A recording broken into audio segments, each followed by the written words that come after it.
This is part 2 of our training on the self-advocacy curriculum. And I wanted to start out today kind of talking about what discovery and customized employment is, because I threw these terms out, I think, briefly in our last video. But these are things that businesses should start learning about and embracing this idea of customized employment. So this is one thing I'd like to do maybe in a different video, is describe customized in more detail and what that is. But what it does is it's a qualitative approach that supports people with disabilities in the workplace, and it has a quantitative impact on inclusion and also supports economic inclusion, which are some of these ideas we've been tossing around in some previous videos. So when we approach employers and try to get them some time secured to educate them on what customized employment is and how it relates to their business, we try to emphasize we're not asking for charity or for money, and the business doesn't even need to be hiring, but it is just a new way of thinking about recruiting and hiring people.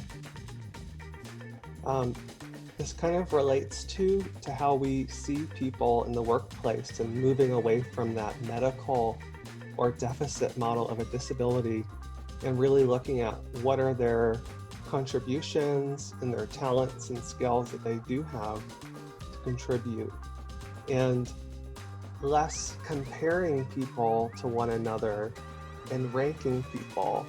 And even the words that we choose tend to impact that. Like, we can say someone is slow at a task, and that in itself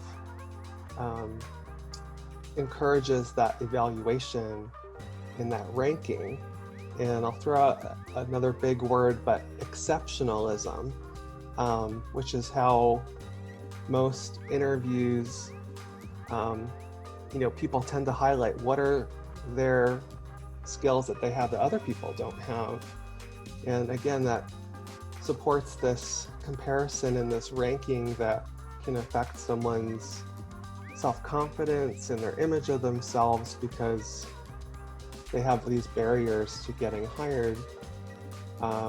People don't really understand what their skills are. So, when we think about, well, why would a business want a task to be completed not as quickly as someone else can do it?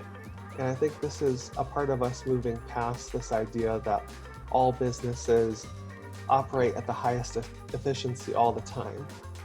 Some businesses don't need to have a certain task completed in an hour. Like, something could be completed by the end of the day. So it really involves a matching, looking at the whole person, the whole job seeker. What are their inherent qualities? What's their personality? And we find all of this out through discovery. And through that whole process, we're supporting that self-understanding and that reflection. So people, when they do meet a potential employer, can really start advocating for themselves more. So, I'll tie this back to the self-advocacy curriculum, what this video is really about. But I wanted to kind of connect those dots. And one way I like to have this conversation is talking about this concept of neurodiversity versus someone who's neurotypical. Because that neurodiversity, it's moving away from that medical model of seeing disability as a deficit, and people really embracing their unique skills and wearing that as a badge of honor. And that, occurs through some level of self-understanding and reflection. And one benefit of using customized employment and sort of acquiring talent through this channel is the job developer is able to disassociate that notion of a disability with a cost and an accommodation that's required. Those are all things a job developer can work out, but it's really a partnership understanding what the business culture is and how other people engage in that environment, and translating some of those seekers' contributions into tasks that are unmet in the workplace. All keeping in mind what are those conditions that someone needs to succeed in that setting as well. So customized employment, it's not for everyone, but the people that it tends to be used for and DVR might authorize it for are people who've maybe struggled in a traditional education system, people have been fired or maybe quit in a regular job setting, people who maybe have multiple diagnoses or uncertain or challenging behaviors, and other life complexities that maybe deal with family dynamics, transportation issues. So those are some people who might be a good fit for customized employment, as well as people who just might have uncertainties about what they want to do or a lower interest or motivation to work, and that can be developed through self-advocacy if they're eligible for pre-employment services, or just through the whole discovery process, which is how the customized employment process gets started.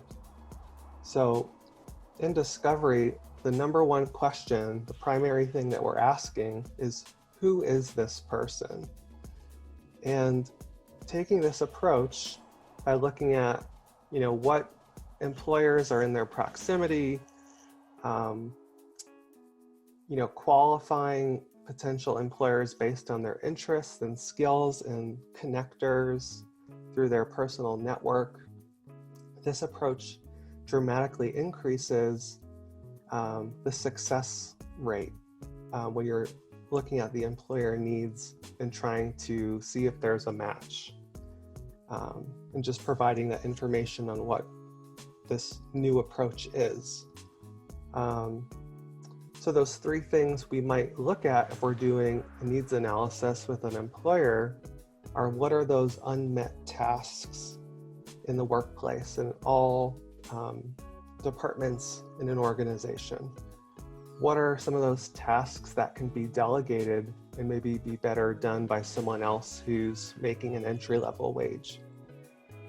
Or what are those operational tasks that can enhance the business by seeing, something's bottlenecking, or there is a way you could redesign something to make it a good fit for someone's contributions. Customized employment has also been encouraged by the Department of Labor, and they say this is an acceptable means when the current job descriptions and expectations for employment create barriers for people. So when we customize a job description, this might include the listing of supervisors or lead coworkers for someone to receive some natural support on the job. Because if it's a natural support, that's always preferred to the job coach. If that support can meet the need, it's best to have it be natural and have that element of naturalness to someone's job, so they're not dependent on a job coach coming in and it becomes more challenging to fade those supports. So in our analysis, we might start out by looking at what is your general onboarding process and start there and try to make that more inclusive, but that's the starting point.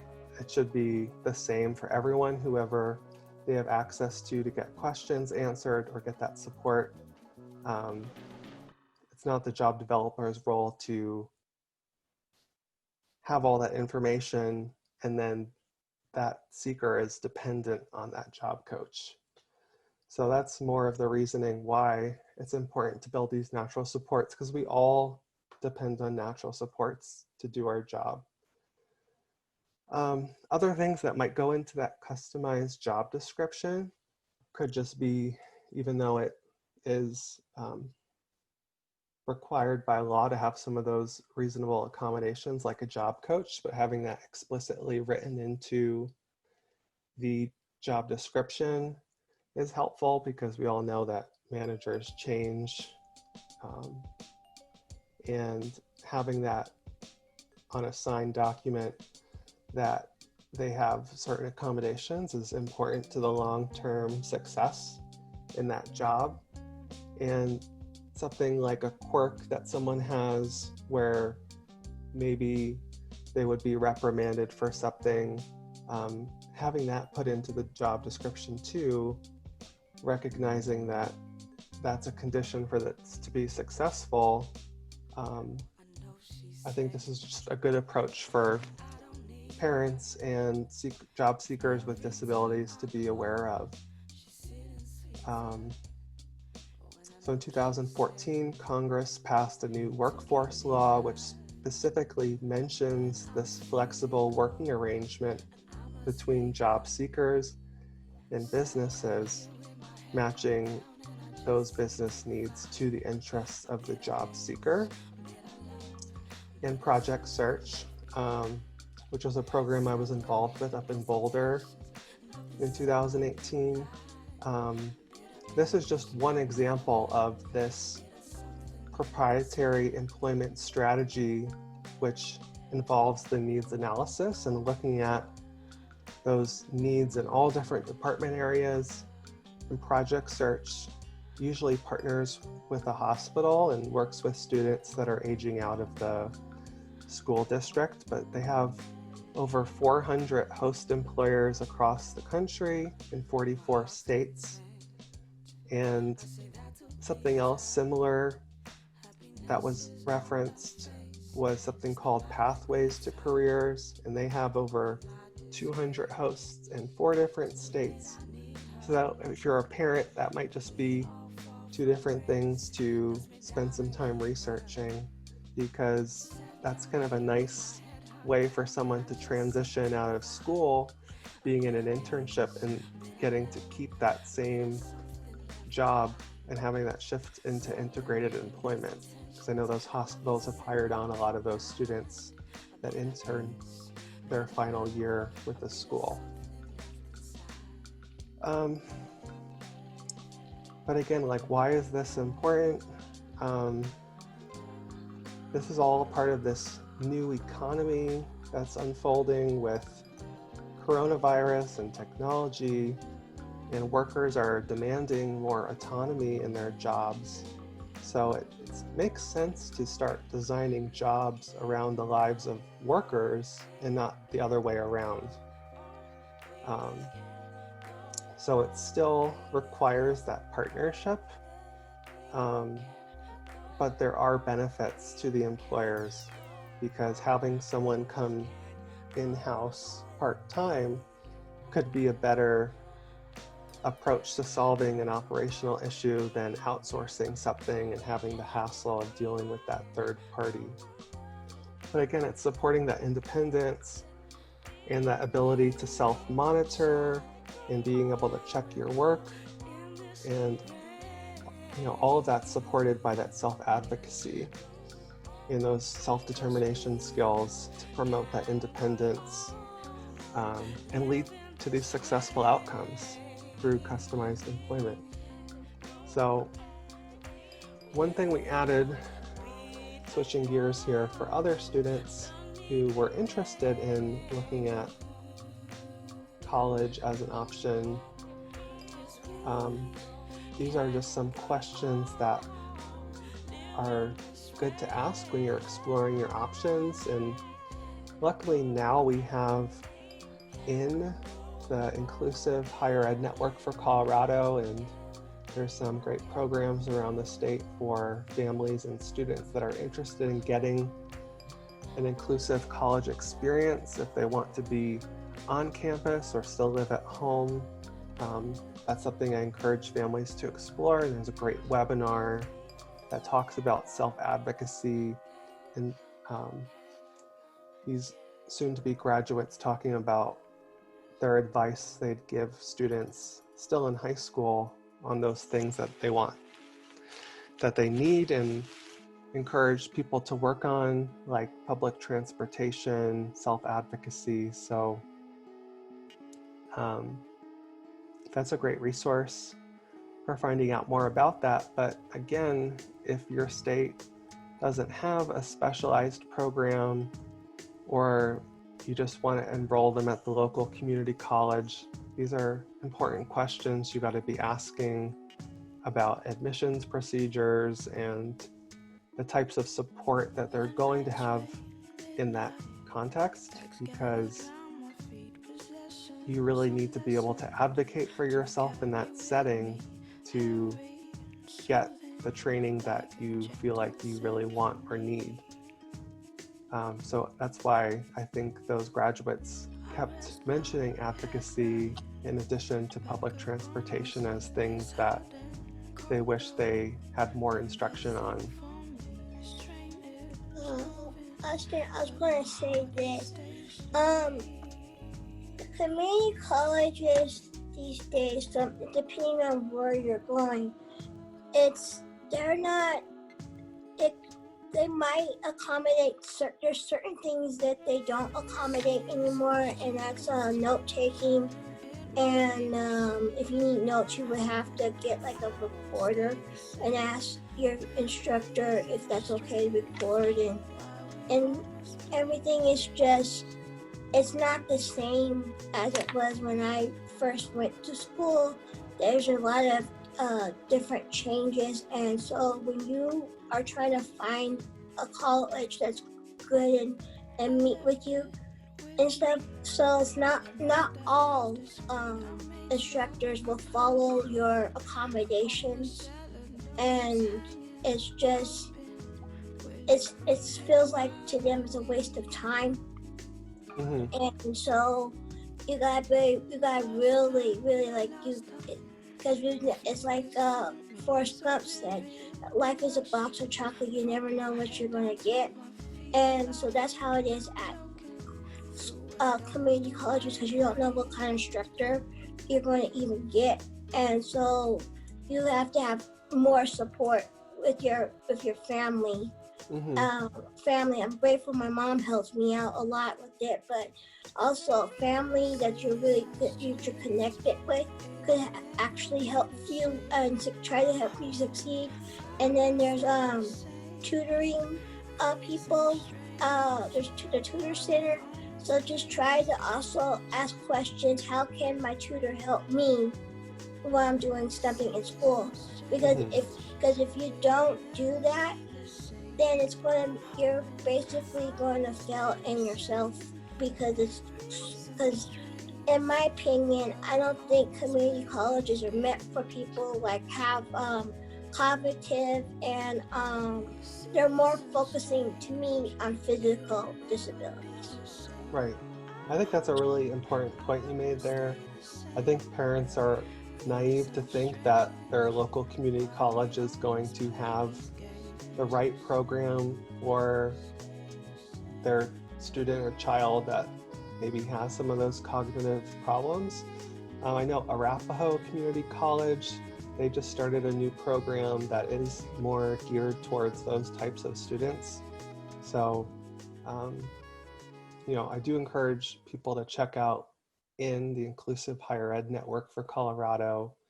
But going back to those recommendations of those students who were a part of that webinar with the parents, knowing who to ask for help was another thing, which I think you just emphasized again is, you had your mom as a support, but knowing who on campus you can go to, or a counselor that understands what your needs are is really important. And your guidance counselor isn't necessarily going to be the one who can do that. you might need someone who's more of a specialist who understands what the barriers are and can address those. It's not the best option for everyone, but I think it's a worthy option for people to explore. But when we have these young minds coming into our program, I really want to set them out on a path for success, because if you put them into a college program that's really not meant for them, Mm-hmm. how is that going to impact their confidence? Mm-hmm. And that's what we've been trying to do with the DIP program, is providing some tools and resources for professors and counselors to know how to address those unique learners. Yeah, and also there are some people that are like, the instructor can be involved in certain things, but it's super hard when you know that this instructor doesn't do well with people with disabilities, even though they might have one themselves, but then they kind of put you down and make you want to learn all you can when you go to college. You want to learn all you can, and it's just that not all instructors don't follow the dialogue, even though they follow the instructions and stuff with your accommodations. And so when they do, like, when, like, say your instructor knows everybody on campus, but he or she doesn't understand you as a person that you're trying to learn and be successful in, and you try to do everything in your possible that you get, that the counselor helps you get the stuff that you need for the school, for your classroom, but it's still not enough. And Mm-hmm. so that's why it's best to have somebody that's not really like someone outside, like, like your like a counselor that you knew in high school or something, or someone that you have with mental health counselors or something. You can ask them, what should I do? And then they'll try to guide you in a way that you can. But then sometimes it's just like, I'm being really honest, that sometimes you might have to just drop the class because it's not, they're not going to honor your accommodations. You can just tell them, you can tell, like, the administration, like, look, I have a disability. I'm my my instructor is not following my guidelines of what my accommodations. So they can probably help you. There has to be a better way. Community colleges are, it's just, some of them it's not a lot of funding for people with disabilities, exactly what you need. And it's important to, before you even register the class, look up the instructor and see how their ratings are. But some of them, but then the ratings might not be always accurate. Mm-hmm. And so but the idea of having somebody that's outside of the community college that you know and trust help you fight for your rights to be able to be in that class. Yeah, right. An advocate, right? If it's not going to be you, who's that person that you can rely on that's going to champion and be your voice and represent you in that setting and context? And that's why I'm glad we have the DIP program. We've recorded some content and I put that into a playlist specifically for people who are professors or academic advisors looking to be more inclusive, because there isn't a ton of resources and training available, so you kind of have to seek it out. So I'm glad we had some good discussions, because this idea of student life and campus life, and speaking up on campus and allowing your voice to be heard, um, I think we offered some good tools in parts 2 and 3 and 5 on those topics. So I encourage people to look that out, um, because it's not just employers that we're looking to have this sea change and embrace these different approaches to acquiring talent through customized employment, through bypassing the typical application and interview. The same thing needs to happen in the academic setting, to provide more of this self-advocacy instruction on the public school side, and then going into colleges, making sure those programs are inclusive and those advisors and professors feel like they can access those resources when they do meet a student that is neurodiverse, that has an intellectual or developmental disability and needs those extra supports or accommodations that maybe they've never encountered before. So those questions I had up, and I'll share my screen again. They're really important questions to be asking, that do they have accommodations in their admissions procedures? Because sometimes there's a test that you need to take to enter the program. Are there accommodations in what's expected that a student complete in order to pass the class and graduate a program? So I think this is the first set of questions. And then the last few, right, are textbooks on tape. Can you audio record the lectures like you mentioned, right? Who's going to take notes for you? Are there support groups? Is there tutoring available? I think this is a pretty good comprehensive list if it isn't a program that you've identified through an inclusive network for higher education. So this is a great list, because I'm not going to remember all these things unless I had it in front of me. It's just too much to remember to ask. So there's your list if you need it. Yep, and here's even more questions I found. Has the program been evaluated? Is there a full-time staff person? Is tutoring automatic, or do you have to request it? Are students allowed to take a lighter load of courses, or do they have to have a certain number of credits? How do students access the campus and use their free time? Like, so many questions, really. So hopefully this is helpful for someone who's interested in exploring and advocating for getting that type of college experience. Because there's a lot that you can learn in that type of setting that isn't just academic, that's more on the soft skills. But this kind of takes us to the end of their video, and I have a few closing thoughts that I can just review, and then feel free, if you do have questions about this, to post those or email me. But just these closing thoughts. We talked a little bit about differentiation and having those modified materials in the classroom, which presents itself a burden on most teachers to have those differentiated materials to make sure everyone's included. So that was another benefit of the choice maker curriculum.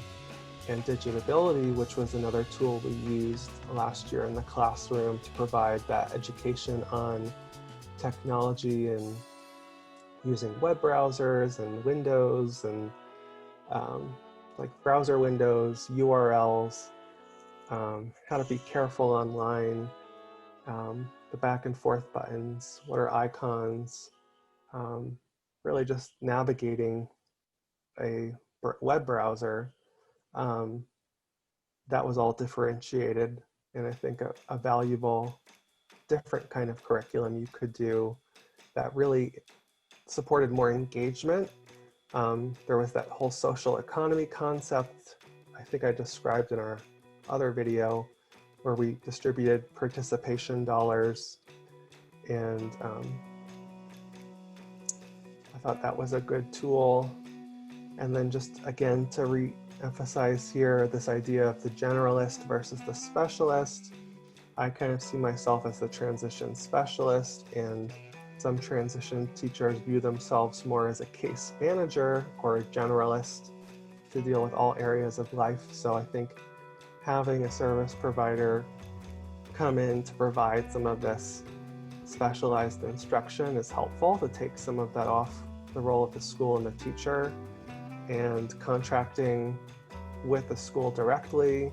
If parents advocate for this sort of instruction, that's one way to get a provider into the classroom if you feel like that's still valuable. But again, the basis and my personal expertise I can bring to this is having some of this training in organizational leadership and performance management. So doing positive reinforcement or picnic analysis, or doing the ABCs. What is your antecedent, your behavior, and your consequence? Those are all different tools I can bring into the classroom or setting to develop some of those advocacy skills. So thanks for watching and learning about customized employment and self-advocacy. Jocelyn, thanks for your great comments and contributions. Yeah, it's also, I want to say this too. As a person that has a disability and has been through the IEP and all that stuff in my lifetime, it's important for parents to get involved in what your children are doing, because it's super important so that you are their advocate, you're their voice, especially if they're nonverbal, and just having somebody just having either if you're a parent, guardian, caregiver, you're your caregivers. I mean, I'm gonna say your client, your children, or your foster children, or host home, or whoever you are. Just be their voice, and if they say something's wrong, you have to help them get through it and get to the bottom of it. So that's all I'm gonna say. Thank you for watching. Thank you, Jocelyn. Yeah, and if there are parents or advocates watching this, check out our website. It's the DIP program with Easter Seals Colorado, the Diversity Inclusion Program. And we have a speaker series that we're going to continue next year probably to kind of provide some of that service awareness, so you can advocate and ask for these things. So great. Well, thank you. And please let us know if you have any questions. Bye.